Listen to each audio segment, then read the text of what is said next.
Hey, hey, it's Marisa. I'm standing out here in front of the Flatiron Building in New York, which is one of the most iconic buildings in the entire city, and it's shaped like a household iron, right?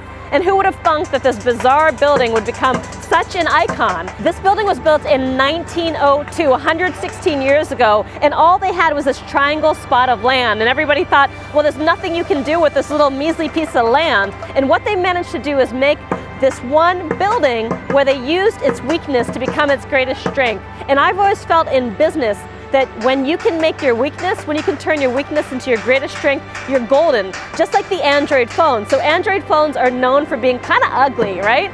But they're indestructible and they can do all kinds of things, and they have this open operating system unlike the Apple phones. And so the Androids managed to turn the weakness into the greatest strength. So no matter who you are, what you do, my guess is you've got some weaknesses and you got some strengths.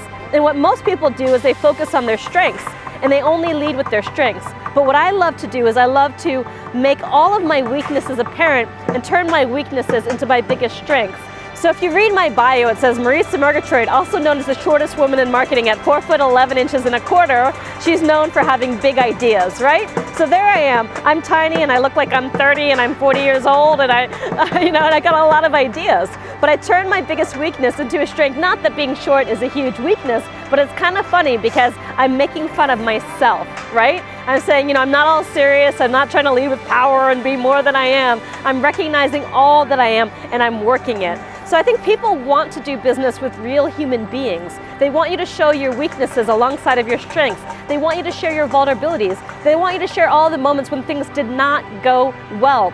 And a lot of times that sharing and that exposing of weaknesses, even though when you think you're speaking in public and you don't want to reveal the things about yourself that you're embarrassed about, those moments when you failed, those moments when you fell flat on your face, when you do, you're actually turning those weaknesses into strengths because people love you for your weaknesses. If you think about characters in Hollywood, wherever, the best characters in the world have tension, dramatic tension, contrast, that polarity, which comes by sharing both the positives and the negatives, the strengths and the weaknesses.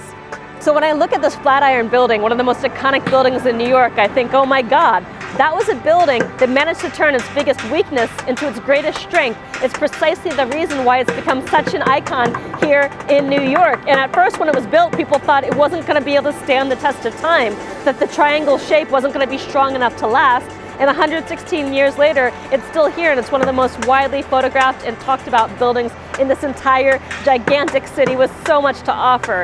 And that's what happens when you lead, not just with your strengths, but with your weaknesses, when you realize that your vulnerability, your humanity, all the things that you've messed up in your life are precisely what make you someone to watch, someone to follow, someone to love, and someone to trust.